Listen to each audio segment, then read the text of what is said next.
everybody, Matt here, and so for part two for my series on male infertility, today I wanted to talk about one of the options that we did try but we were not able to do, and that was banking sperm. So when you're in the hospital, in my situation, certain things are difficult to do. Sorry, mom, dad, grandpa, grandma, everybody like that.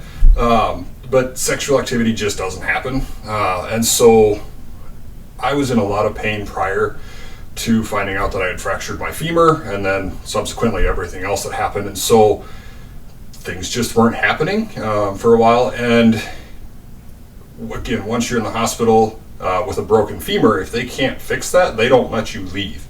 So I was in the hospital for probably 2 weeks, thereabouts, 2-3 weeks before we really knew, okay, here's exactly, I shouldn't even say exactly, we didn't know exactly what it was. We just knew, okay, here's what it is, probably, and here's that chemo regimen that we're looking at. And so because of that, and because of the fact that a couple of the meds could, and one of them especially, cause infertility, then we had that discussion.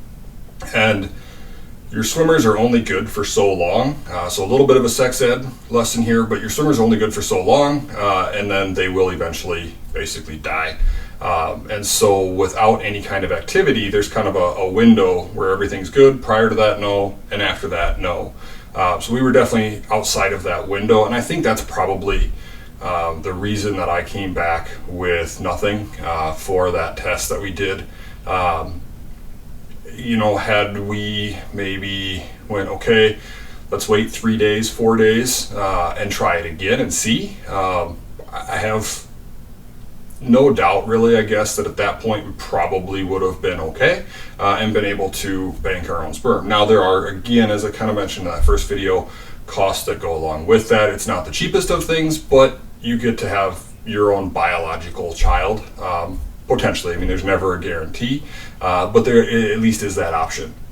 So, do I think waiting 3 or 4 days would have changed anything as far as my outcome? I really don't. Hindsight is 2020, not year 2020 as it is right now in our craziness that we have going on, but 2020 that you can see and okay, yeah, this is what we maybe should have done.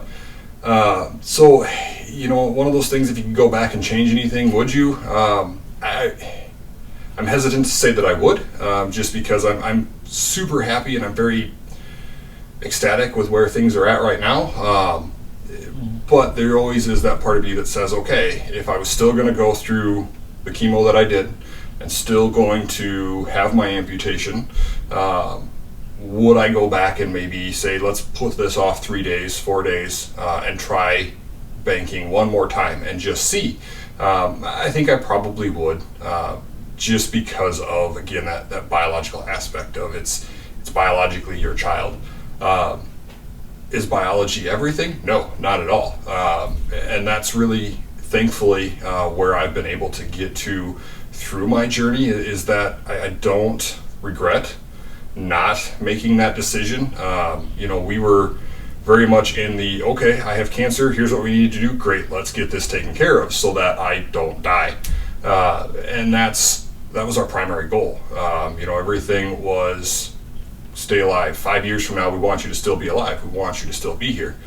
And so that was the primary decision maker, I guess, at that point, was let's get chemo going, let's get this started, and let's knock this cancer out. So again, do I regret it? Absolutely not. But for anybody who maybe is in that situation right now, ask your oncologist, talk to your doctors, okay, this one came back and I don't have anything that I can bank. Can we try it again in 4 days? Is that going to hurt anything? If we delay my chemo, if we delay my treatment for those 3-4 days, what does that maybe look like? And weigh those risks. Figure out, is the risk of delaying treatment for those 3-4 days worth the risk and the possibility of having the potential to have your own biological child? For me, it definitely would have been probably an easier decision, just because we already have Adeline, we have my daughter, and so I have that. If I was 5 years prior and we didn't have any children of our own yet, it maybe would have been a different decision, but it is something that we would have at least talked about and sat down and prayed about and figured out what exactly we needed to do. So again, if you are in that situation, if you've been told that you have cancer, even something that's not cancer, something that, hey, this may result in infertility, have that conversation. Even if you don't think you want kids right now, it's at least still worth, I think, maybe pursuing that and having that. And not everybody is going to have kids. Not everybody wants children, and that is perfectly all right, perfectly acceptable, and there's absolutely nothing wrong with that. But I don't also think there's anything wrong with just taking a step back if you're able to.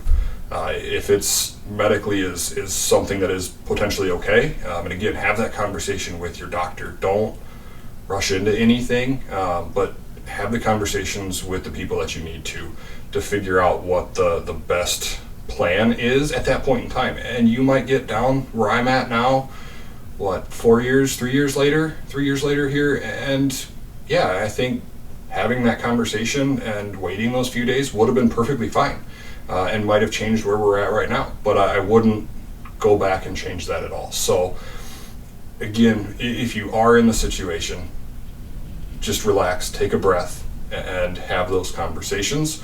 But if it turns out that it isn't a possibility, that's okay. There are other options. I shouldn't say a lot of other options, but there are other options. And I can say with confidence that for the most part, I think you can get to the point emotionally with yourself to be okay with them and to still be very happy with where things are at. So stay tuned. I'll have more coming. If you're watching this on Facebook and on Instagram, follow me. I'm on both of them, the Peg Leg Dad. Otherwise, if you're watching this on YouTube, I don't have the time to separate out the video, so I apologize. But if you're watching this on YouTube, or if you're watching this on Instagram and Facebook, go to my YouTube and subscribe. I'll have the link to my YouTube page as well as my Instagram, my Facebook, in the caption and the video, the words for the video here. So make sure you follow me. I'll have some more videos coming up as far as this journey that we've gone through and we're currently still on. So I look forward to talking to you guys and seeing you guys more.